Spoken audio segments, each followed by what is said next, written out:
Well, folks, welcome to one more edition of Politics and Radamic. Berto Willis, host. Thank you so kindly for being a part of the show. We are going to have a great show for you today. Suffice it to say, we started talking about the Central Park 911 liar yesterday. We also started talking about El Senor George Floyd and go on and on and on. Again, it was not enough to do this one time. It was not enough to do this one time. This is serious. This is existential. Yes, that word, existential. Central Park 911. Title of the show today. Central Park 911 liar says her life destroyed, but George Floyd is dead. Complicity matters.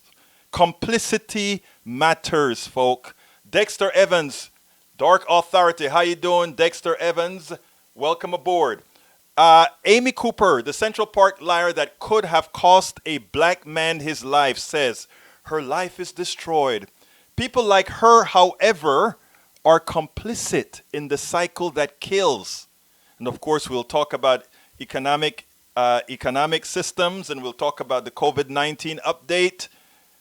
And we're going to give a piece from Cuomo, El Senor Cuomo from New York. Very, very important. The Central Park liar is no aberration. She is not an aberration, folks. Her behavior and the behavior of many like her are complicit in the murder of many, specifically black men. That section of society's pre and post behavior tells the murderers, the police officers that kill, the citizens that want to tell you that it is their right to have a citizen's arrest to kill you. They normalize those behaviors. They say it's okay. How? I mean, most of these officers don't go to jail. Most of these officers are okay. Most of these officers, a grand jury comes in, do their thing, and they're off. Who is complicit in what's happening? Until we accept responsibilities, we're going to have Dr. Eddie Glaude with some statements that he's made as well. Prescient. That's important. But before we get started, in our first segment we feature soon-to-be Senator of Georgia, Tamara Shealy. She will discuss the results of Georgia's opening prematurely and unseen pain many are going through. Is all this opening worth it? What is the value of life? Will we continue to appease the wealthy and give them our service, risking our lives and the lives of our families? Or are we going to take the pain and force the government, we the people, to act? Well, you know what? I think she's for the opening, but she's also trying to go to Washington. Is she going to do what's right in Washington? Is she going to make sure that we change the system to make sure it really works for us all? Actually, I think she will. Without further ado, La Señora Tamara Shealy, once again with Politics Done Right. Tamara, how art thou doing, my dear friend? You're muted. Can you hear me now? I can hear you now. There you go. Awesome, How are you doing? awesome. I'm wonderful. How are you, Politics Done Right family?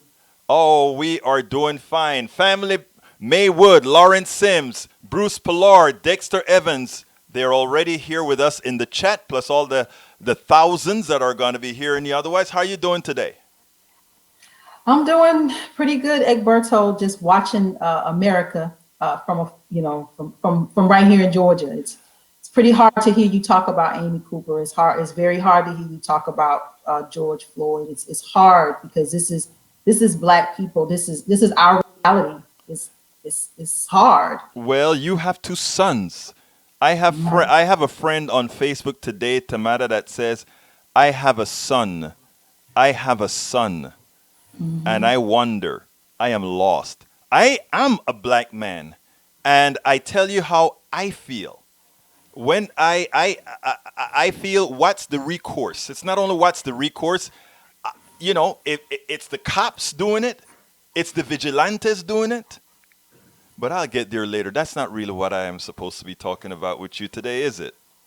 Well, you know what? I think we can't not talk about it together, Egberto. I do have two sons, and every time they leave the house, I promise you, I'm always a bit worried. I pray over my children a lot because this, I know how easy it is to be, you know, be one of these people that have, we've lost George Floyd and, Philando Castile and, you know, Eric Garner and, Trayvon Martin.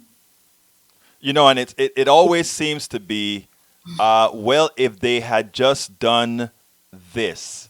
If Philando Castile had just, well, he asked for his license and he told them up front, I have I have a license to carry and I do have a gun in the car. May I get my license? Yes, you can. I go to get my license and maybe my move was somehow scared. My hue made that cop scared. So he blew my head off. This guy is lying down handcuffed on the ground. Handcuffed on the ground. 9 minutes that knee was on the neck. 9 minutes.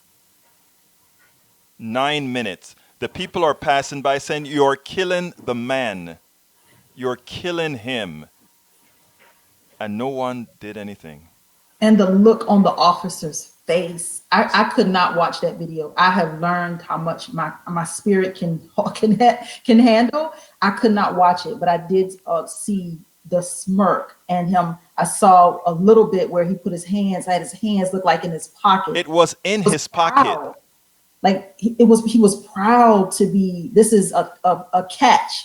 Like this was a prize. It was a hunt. It It was was a a hunt. hunt. Yes. And the scariest part about it is it happened in broad daylight with a surrounding audience, and that was there to say, I have the power to do this. And you know what? America is complicit because guess what? He did have the power to do it.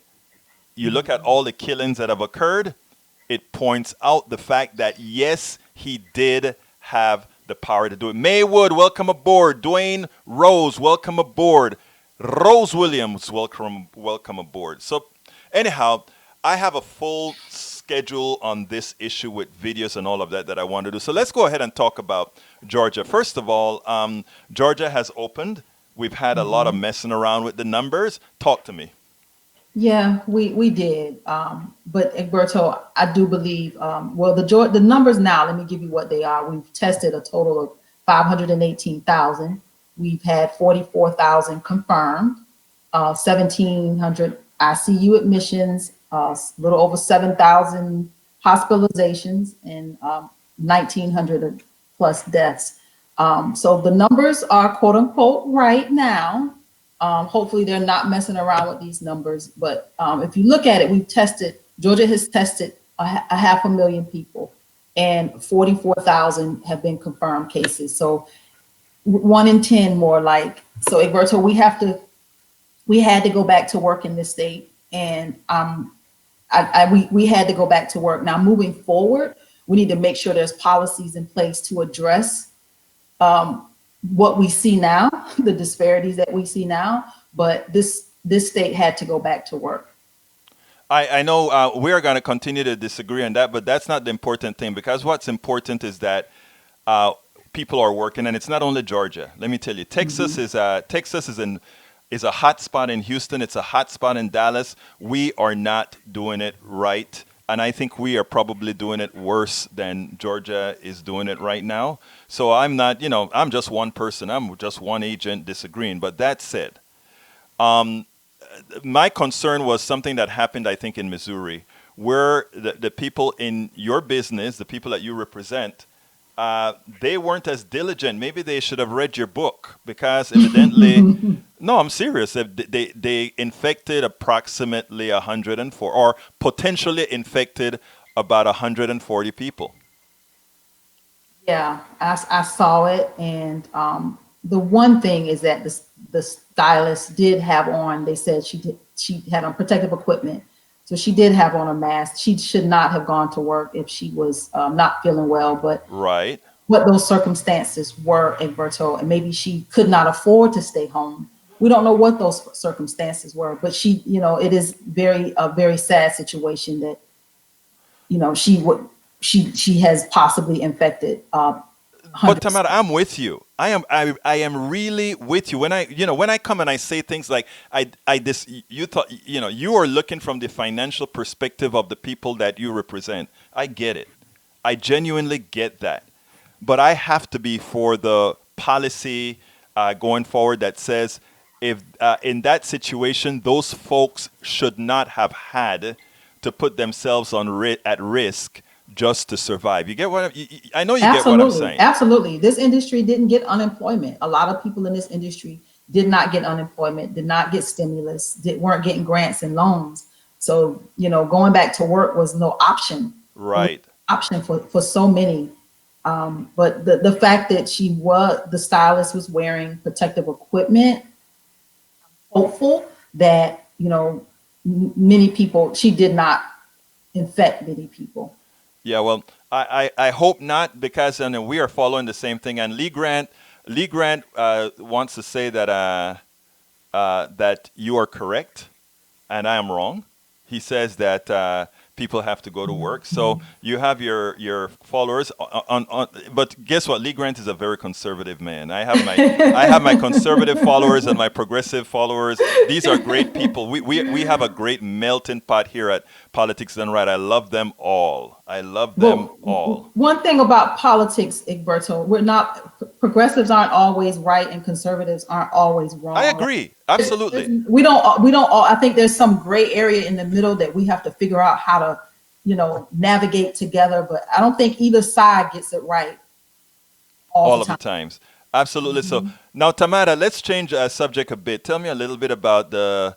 Apparently, you guys are getting popular with Biden. Biden may want to have some talks with all you folks. Now, I'm kind of like, wow, Georgia, No, Georgia is Georgia.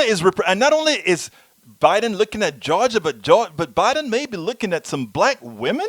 My gosh, you mean black women in the Democratic Party may finally get some sort of a due? Is that what I heard? America has to get this right. I mean, we have to get it right. And you know what, Georgia, we're some great peaches here in Georgia. Okay, but tell me about Georgia and those three women.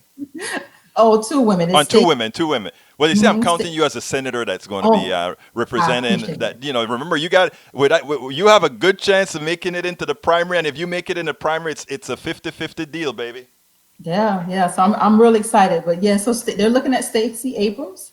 Biden is looking at Keisha Lance Bottoms, who is the mayor of Atlanta. So yeah, they've got their eye on Georgia. I think that it's time for Black women to have a place in leadership inside of this Democratic Party, carrying the party on our backs, literally. Come Yeah. on, guys. It is time for the Democratic Party to have representation that looks like where their strength is. Well, I'm going to tell you, and I think I said this when Biden was chosen. I think there's a whole lot of machinations going on right now, but I think there's little hope that he's going to pick Stacey or Bottoms. I just have a feeling that they're playing some games right now, and I think his favorite is this young lady from Minnesota, Klobuchar. I think that's where his heart is, but I think he may have to break and then pick Elizabeth Warren. But who am I? You think he would? I wasn't thinking Elizabeth Warren, and honestly, I do agree with you that I think he really does have his eye on Amy. I think Yes. that she is really his probably going to be his pick. Well, however, if he picks Amy Klobuchar, it's going to be hard for him to lose the race in November, in my humble opinion. I just think that people are going to realize how bad Trump is that he's likely to, it's fatal for him, in my opinion, for now. I could be wrong, but I I think, just hate that the Democratic Party is missing the opportunity to really kind of change how America sees people of color, Black people, brown people. I think that the Democratic Party, I want them to be more progressive, but I understand that this is politics and yeah, it well, may not look like what I think it should look I like. don't think though. Look, I'll be blunt. We have to go take it. We have to go win it, and by that I mean progressives. If we want a progressive party, And this is what I tell progressives. We can't just get pissed off when we don't win. The truth of the matter is, we should have gone into South Carolina with a different modal to find a way, if we wanted a progressive candidate to win, to make that progressive candidate win and be able to sell it over to, in the case of South Carolina, the black people. If we didn't want Biden, we should have done our job. The truth of the matter is, Biden was working it. And yeah, Bernie and all these guys were working it, but they didn't make a progressive modal existential. They didn't go out there and say, look, he is not going to do X, Y, Z, which is what that community needs. Ask him. He'll tell you straight up, I'm not going to give you Medicare for all. I'm not going to give you college tuition. I'm not going to give you those things because those are freebies. That's what he said. And there was no black agenda, and there was no talk of reparations. There was There nothing. talk of the things that black people want to talk about. They're not speaking to us. Exactly. But when you have the you know what, as in Clyburn, go out and say, hey, I am going to be voting for. And it was evident that South Carolina, I mean, I get in trouble for saying this is a patriarchal state. You know, it's sort of the Pied Piper there, and he leads and they follow. It's not like, let's say, a New York or this place where you have people think so much differently. People are looking for leaders in those places. I want more distributive leadership than centralized leadership. But anyhow, we're coming up on time, Tamara. So give me a closer. First of all, I know that you're driving around the state of Georgia. Remember what we talk about, going to them little towns, man. But anyhow, what's up? Yeah, Egberto, I haven't announced that yet, but thank you. Oh, okay. I'm sorry. They know now, Egberto. I have to make sure I tell you last. No, you have to when you tell me things, you have to tell me this is not to be out. I Anyway, love you. It's okay. give me a Yeah, closer. it's definitely coming. Yeah. So I am Tamara Johnson Shealy, candidate for the United States Senate. Yes, Egberto. I will be traveling around the state of Georgia for the next 5 months. I mean, literally going into the most rural areas, having conversations with rural Georgia. You know, I'm really more Southern than people know, so I know how to, go down and really make those connections. So I'm looking forward to getting back on the campaign trail as safely as I can. I'll be doing some social distancing as I campaign, but Egberto, I'm going into the deep South. And you know what? I am glad. And you know what? I am. I wish you had told me that you didn't announce it yet, because I thought it It's was. okay. But let me tell you, that is great, because it's going to be on podcasts everywhere. Hey, she's coming your way. And you know what? If you want to reach her, you reach her and tell her to come into town, because we need somebody that's going to go out there, Tamara, and understand what's going on with the people. The business that you've been in, you understand how. The woman that you guys are going to replace now, she doesn't get it. She doesn't get it. She gets the No. stocks, but that she doesn't get it. We need people like you out there in the Senate. So I wish you all the luck, and thank you so kindly for being here on Politics Done Right. Why don't you tell folks how they can reach you while you're not on the road? You can always reach me at tamara4georgia.com. We do reach back quickly. And tell us a little bit about your show. Oh, every Saturday, and Egberto joins us to give us a national update. David Slavin and we talk all things Georgia politics, and all things Georgia every Saturday at 11 a.m. Eastern on all social media. So I'm out there. Well, look, Tamara, thank you very much for being on Politics Done Right. Every other Wednesday, she's here. And whenever she goes on the you know what, we'll also hear from her. Thank you so kindly for being here, Tamara. Thank you, Egberto. Have a great one. You Folks, too. that was Tamara Shealy running for the Senate, Georgia Senate, and not the state Senate, the actual Senate from the state proper. Anyhow, we have a great show for you. And I want to centralize today. on the issue with George Floyd. But not only that, it's deeper than that. I want to start, however, with what occurred in Central Park. Because while these were thousands of miles away, maybe several hundred miles away, there's a centrality there that unless we understand, if we don't understand that, we don't understand what's really going on why these things occur over and over again. A friend of the show, Simone, sent me an email, and I'm like, I'm gonna have to talk to Simone about being a producer because she has, I look at the articles and I go through my feed and I get all these articles to look at to see where the pulse is, right? But she sent me one from the Mercury News, and the title of it was "After Calling Cops on Blackbird Watcher, Amy Cooper says my entire life is being destroyed. Her employer, Franklin Templetown, announces she has lost her job." And the first thing you can do there is feel some sorrow, right? Here is a woman who's made a mistake, a bad mistake, and as she did it, Templeton just said, "Oh, bye bye, baby. You represent, and if we hold on to you, you know what it means? It means that Templeton now is associated with you, who made the world realize that you were a racist." And I don't say that racist in an accusative manner. I'm saying that many people have racist inclinations. All people. And don't follow the thing that only white people can be racist. Everybody can be racist. But racism affects people differently. Black racists generally don't get a white person killed by the state. But white racism can get black folks killed by the state. These are important concepts for us to understand. So you don't have to sit down there and, there's this tenet, oh, these particular people of color can't be racist. No, that's BS. Everybody can be racist. We have good people and bad people in every single race. And by the way, race is silly. I've always talked about that. Right? Race is a silly thing. But since we're in America, since we're in the Western world, we have to talk within that context.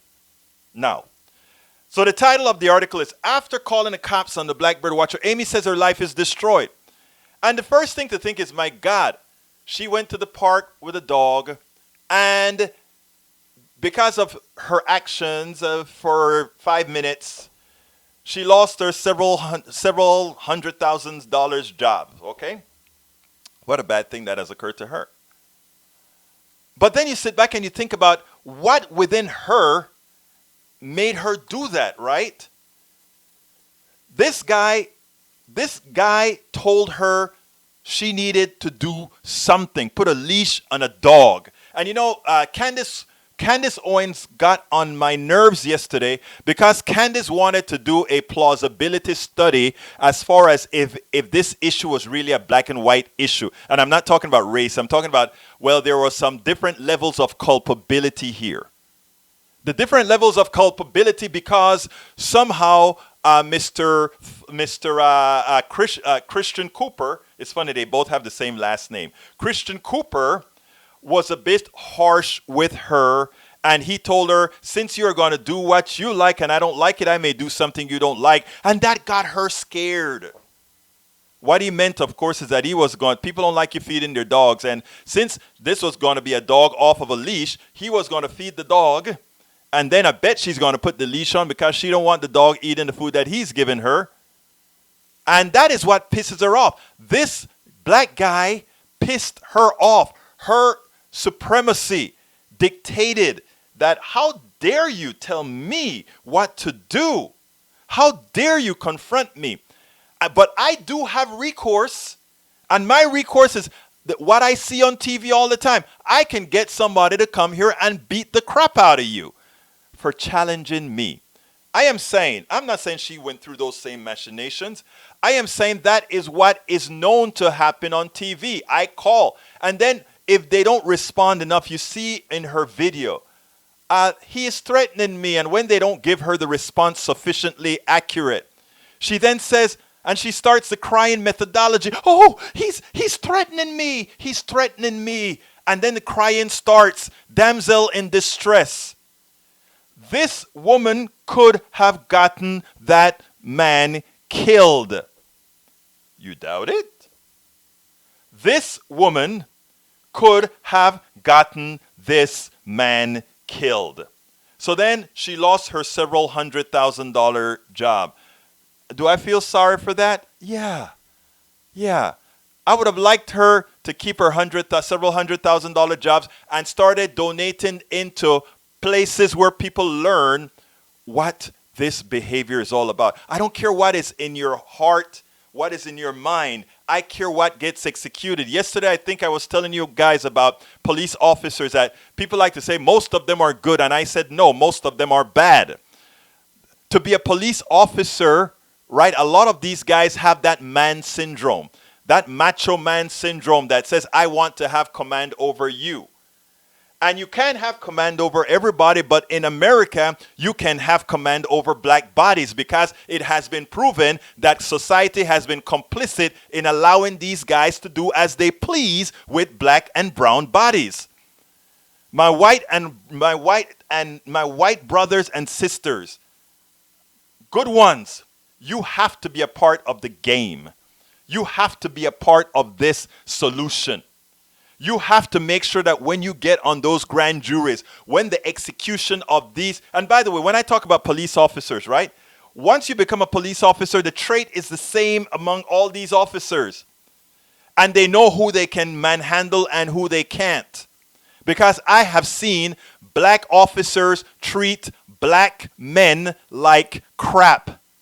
And these same black officers, when they're talking to white men or white women or whatever, it's a completely different tonality. The subjugation of black lives is an institutional thing. So what I'm trying to say is the mentality here is something that we have to acknowledge implicitly. Implicitly. And until we get there, until we understand that, nothing is really going to change. What I want to do, I want you to hear what Eddie Glaude had to say. Eddie Glaude is important. But beforehand, since Daniel Ledo is saying a few things online, I want to address Daniel Ledo. Daniel Ledo says, if someone like Egberto is obsessed with race and views even the simplest interaction as motivated by race, doesn't that make him a racist? And my good friend, my other conservative, Lee Grant, says yes. And Daniel responds, she could have gotten him killed. Absurd statement. No, it's not absurd. It happens all the time.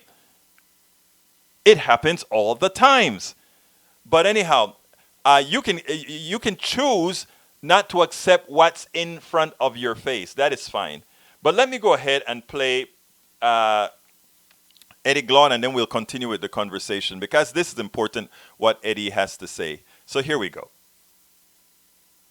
But why isn't the outrage and the response over the revelation that this is how that city's police officers conduct themselves? And what I asked this question yesterday.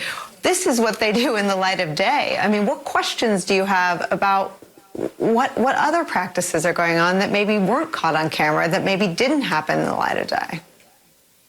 You know, Nicole, I think it's pretty much common knowledge in the United States that we have multiple Americas, and that is evidenced in the way in which those Americas are policed. People need, the video exposes a kind of willful ignorance, right? It provides light on the shadow, against the idea of innocence of the country.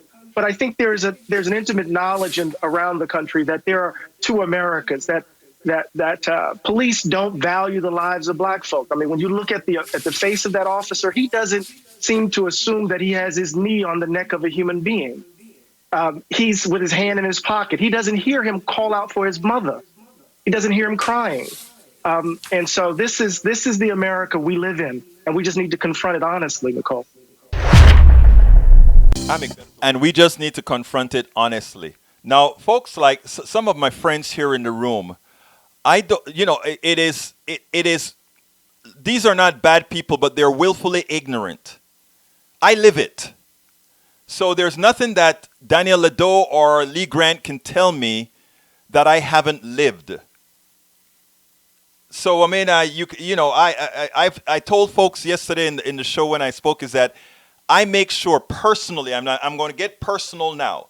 I make sure as a black man living in America, nobody knows that. Nobody knows I'm an engineer. Nobody knows any of these things. Nobody, when I am stopped by a cop, I am just another black body. And one has to realize that. Conservative black folk need to realize. Candace Owens, an apologist for racist is what I call her many times. Have to learn this. I would love to take Candace Owen in certain parts of Georgia or certain parts of Texas or certain parts of New York without them knowing it is conservative Candace Owen, so that she will understand what we're talking about here. But one of the things Eddie Glaude said there that was so prescient.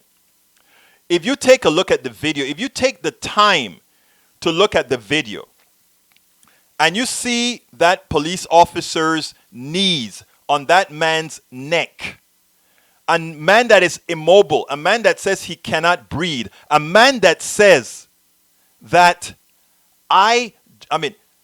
that eventually stops moving, and they're telling this cop, sir, you are killing this guy. You are killing this guy.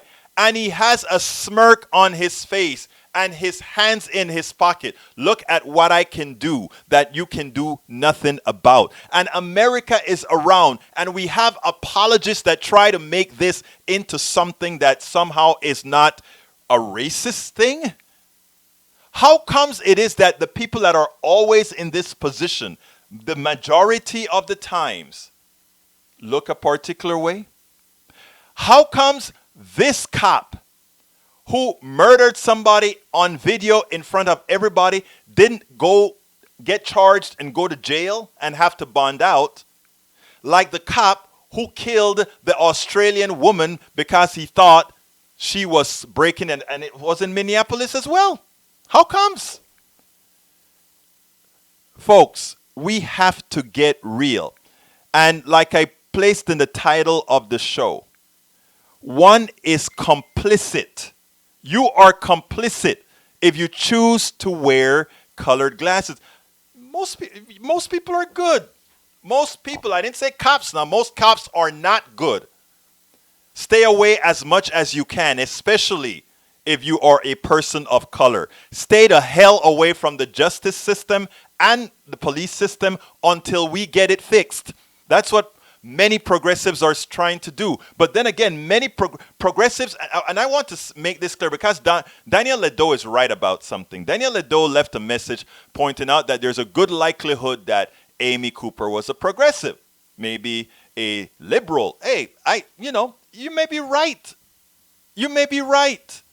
But here is the thing. We are all America. And all the ills that we have in America is reflected directly in the police system.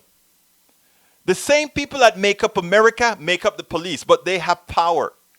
And not only that, the people who want to be police officers, many of them want that power. They are the people that want to be able to push people around. You know folks like that. You went to high school with them. You went to college with them. These were the bullies.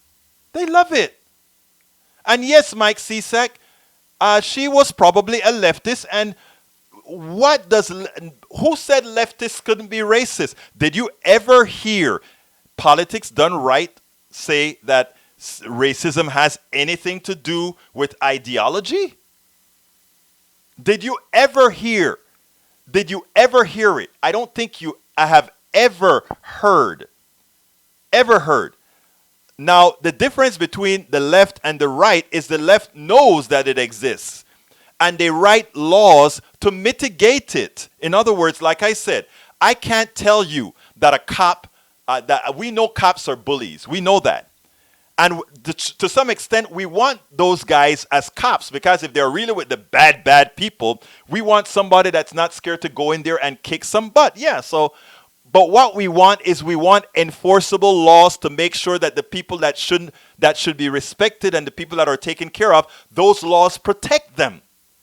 But in the way we work today, and and Americans are complicit in the way we work. If a cop kills somebody unduly, if a cop hurt somebody unduly. The fact that we are resistant to make them pay is the problem. When a cop shoots a guy running in the back, and the grand jury says no bail. When a cop puts their knees in your and chokes you to death, and there's no bail. This tells you you are giving them the opportunity to do so. And look, Pablo Pedraza, no, most racists are not leftist or rightist. Okay? Like I said, racism is a problem with America. It's not an ideological problem within parties at all. Because Daniel Ledo in that regards is right. There are racists that are liberal and there are racists that are conservative. The difference again between liberals and conservatives is that liberals want to institute laws, or they're not an anathema to laws that protect against racism, even as they themselves may be racist. A good example is a person that's going to represent us, Biden. Biden was happy to pass good laws, voting right laws and others, but I don't think Biden is the bastion of non-racism at all. But again, that is not my concern is not your heart. My concern is not what's in your mind. My concern is the influence you can have on others. My concern is when it is institutional, and that is the problem. I don't care what's in your heart. I don't care if you don't like black people. I don't care if you don't like Latinos. I don't care what you don't like. But if the policies that you are going to institute can affect their lives, then that's what I care about. And that is the thing that is what separates a lot of progressives from conservatives. Conservatives rightfully say, I cannot control your heart. That's what you'll hear conservatives say that all the time. But you will hear the person on the left say, but I can write a law to serve that issue. Now, here is the thing, Mr. Pedraza. It doesn't matter what that autopsy comes out and says, right? Because it would have been influenced by that man pinning down that guy on the floor, and as he asked for help, he didn't get it. That is what's important, Senor Pedraza. That is what's important. We have to stop looking at this other than what it is, what you saw on the video. Your lying eyes were not lying to you. But I wanted you to listen to the other part. This part is Prisian again from Eddie Glaude. Very important. Let me go ahead and play this part, and then we'll take it on the other side. Extremes, people are literally, as it's happening, saying they're killing him. They're killing him. And I don't want to be ignorant enough to say, how does this happen? But I do want to ask you, how do we stop this from happening? We have to finally be honest with ourselves. We talked about this when this happened with El Paso. We have to understand how profoundly racist our country is and how it shapes the very ways in which communities are policed. Now, that doesn't lead to an indictment of each individual, but it gets us to the systemic nature of inequality. Think about this, Nicole. You have a community that is experiencing trauma and terror simultaneously. Minnesota just hit its peak with COVID-19 yesterday in terms of the number of hospitalizations and the number of dead. And African Americans in Minnesota are disproportionately impacted by coronavirus. And so we're dealing with the devastation of this pandemic, and we're seeing Ahmaud Arbery. We're seeing Breonna Taylor. We're seeing George Floyd. So COVID has in some ways arrested so much of what the country has been doing about the business as usual, except killing black folk, except the devaluation of black folk. And, you know, I'm reminded, it's been echoing in my head over and over again, a character in Toni Morrison's novel, Beloved, Stampede, and I'm paraphrasing. How much are we supposed to take? How much are we supposed to take? And then when you see the police response to white protesters clamoring to open up the economy, coming into the state capitol in Michigan, spitting and getting in the face of police, having a gun on their side, refusing to have their arms, locked into handcuffs, and they're so patient and restrained. And here we are responding to the fact that this man treated George Floyd like an animal. And then what do we get? Rubber bullets, tear gas, and the like. More than two Americas, Nicole. This is the ugly underside of who we are. Again, the ending that he just gave, and Mike Sisek and Daniel Ledo, if you don't see that, you have to question yourself. Think about this. That was so eminent. You go ahead and you see in Michigan, these guys go with their AK-47 into the Capitol. They harass people. They do all these things. They harass the cops. The cops do nothing. The cops do nothing. Here we have a supposedly non-violent arrest. The guy is in handcuffs. There are videos on Crump's website that shows him sitting down peacefully on the ground. Then they pick him up. Remember, he's still in handcuffs to put him in the car. And police officers are taught to do something. And by the way, I have relatives that are police officers. They are taught to constantly say, stop resisting, stop resisting. Because if they have those words on camera, if they have those words on tape, stop resisting, everything they do is through the lens of the person they are arresting is resisting. And we can, and Pablo P. Pedraza, there is, I'm glad you said that. There is video before the 10 minutes. And guess what? The video before the 10 minutes has already been out, and it proved one thing. He was never, ever resisting.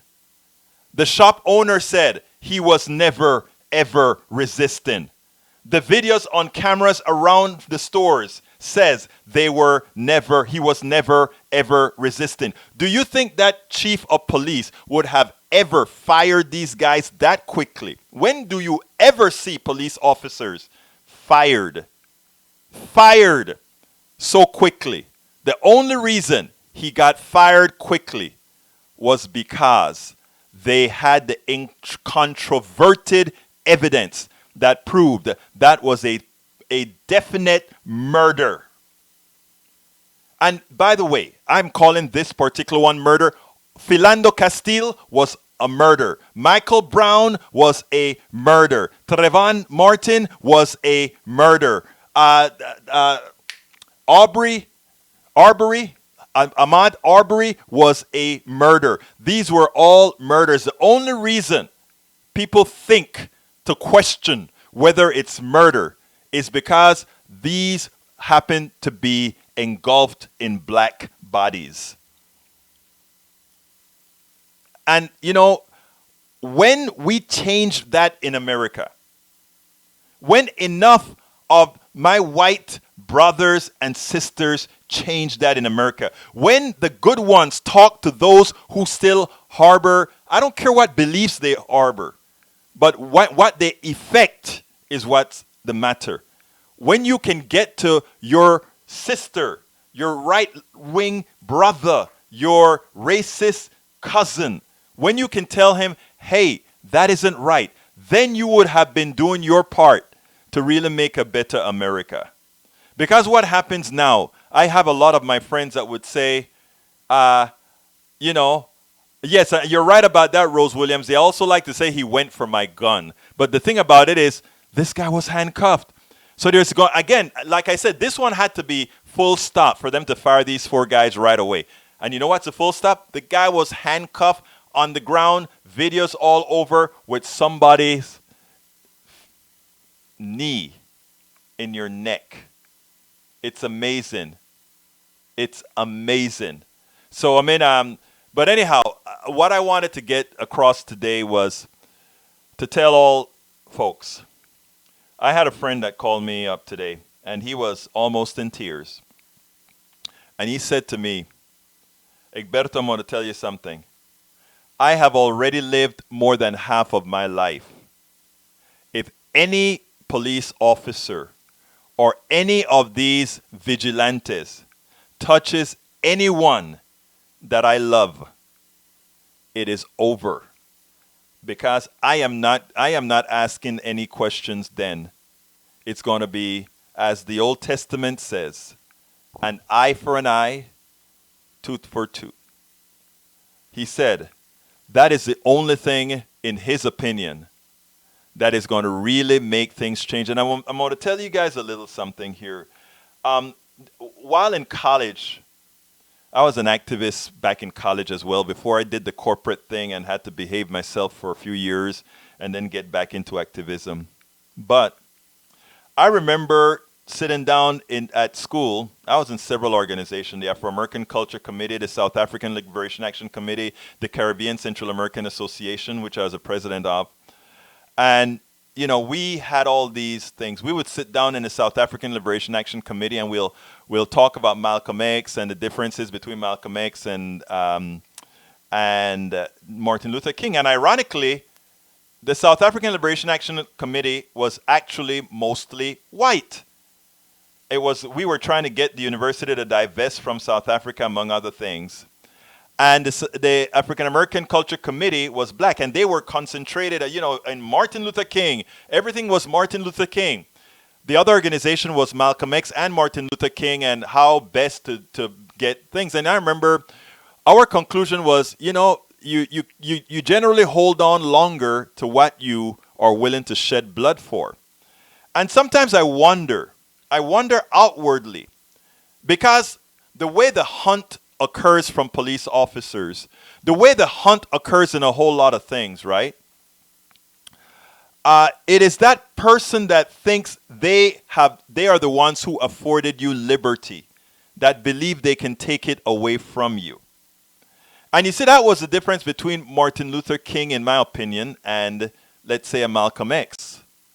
Martin Luther King gave others, made others, in my humble opinion, and maybe somebody can correct me from understanding, but he allowed others to give the freedom, as opposed to taking the mode that we must take our freedom.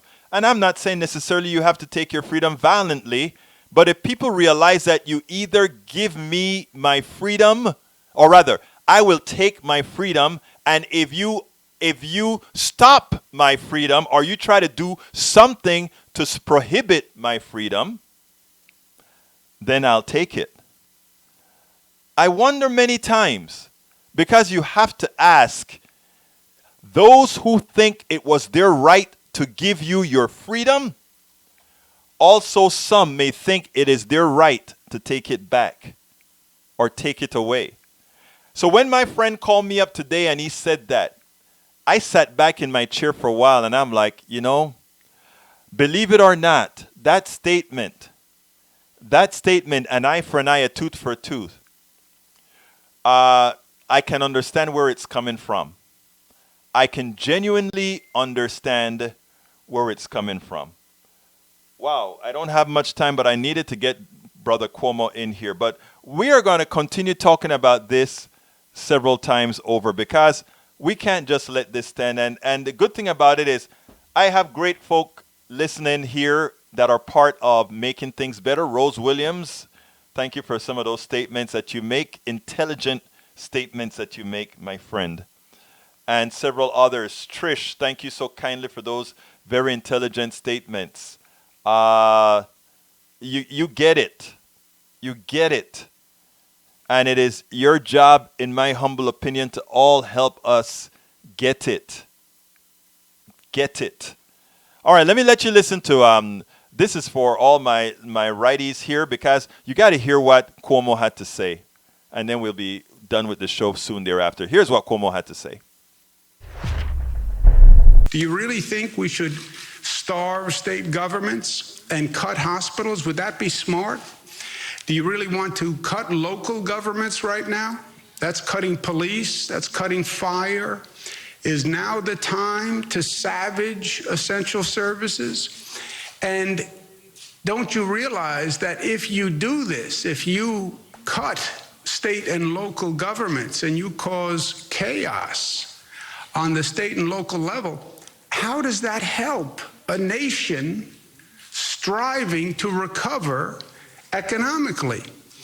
The COVID states, the states that bore the brunt of the COVID virus, they're 1/3 of the national GDP.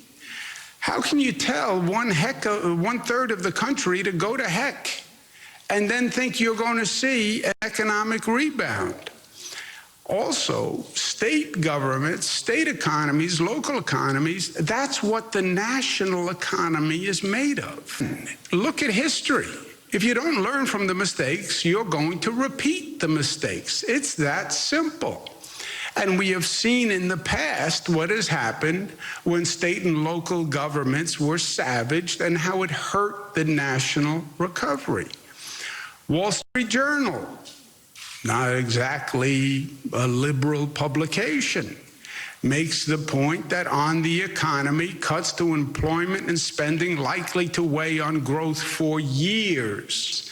The Federal Reserve Chairman, Powell, very smart man, respected on both sides of the aisle, said, we have evidence the global financial crisis and the years afterwards where state and local government layoffs and lack of hiring weighed on economic growth. You have people saying, well, we don't want to pass a bill that helps democratic states. It would be a blue state bailout, is what some have said. Senator McConnell, stopping blue state bailouts. Senator Scott, we're supposed to go bail them out? That's not right. On Fox TV, Laffer, you want us to give our money to Cuomo in New York? Hello, not this week. Not only is it ugly, it is false. But if you want to pose the question, what states give money and what states take money, right? That's a question that Senator McConnell, Senator Scott, and Mr. Laffer don't really want to ask. Because the truth is totally the opposite of what they're saying. You look at the states that give more money to the federal government than they get back. You know the top, what they call donor state? You know what one state pays in more to the pot than they take out of the federal pot than any other state in the United States? It's the state of New York. New York pays more every year, $29 billion more than they take back. You know the second state? New Jersey, Massachusetts, Connecticut, California. Every year they contribute more to the federal pot. You know who takes out more than they put in from that pot? You know whose hand goes in deeper? Out more than they put in? Virginia, Maryland, Kentucky, Alabama, Florida. Those are the facts. Those are the numbers. The great irony is the conservatives want to argue against redistribution of wealth. Why should you take money from the rich and give it to the poor? That's exactly what you are doing. That is exactly what you have done every year. So it's only redistribution unless you wind up getting more money. Then it's fine. Then it's not redistribution. Take from the rich, give to the poor. That's redistribution. Yes, unless you're the poor. Senator McConnell, Senator Scott, because you were the ones who have your hand out. You were the ones who are taking more than others. Redistribution, you're against it. Except when the richer states give you more money every year. And then the great hypocrisy. They actually made the redistribution worse. When they passed 3 years ago a provision ending what's called state and local tax deductibility, that didn't level the playing field. What they did was they took the states that were already paying more money into the federal government, the quote-unquote richer states, and they increased the money they were taking from the richer states. They took another $23 billion from California, another $14 billion from New York, New Jersey, Massachusetts, Illinois, Connecticut. The hypocrisy is so insulting because when you start to talk about numbers, there are still facts. I'm Egberto. When you start to talk about numbers, there are still facts, and those are the facts. So, folks, we're at the end of the show. I hope you enjoyed the show. But before you go, I want to remind you that this is a show that needs your support. So please go to patreon.com/politics done right. That is patreon.com/politics done right. I'm throwing that into the chat room in all platforms, both Facebook, YouTube, everywhere. So go to patreon.com/politics done right. patreon.com/politics done right. Please support progressive media. That's the only way we're going to get the truth out there, by supporting programs in the independent media like this. As well, you can go to paypal.me/politics done right. I'm also putting that in the feed.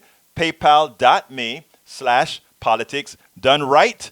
And don't forget, shop at our store. Our store is at store.politicsdoneright.com. And guess what? You can get our cup with Politics Done Right on it. You can also get our book. You learn everything you need to learn about the economy.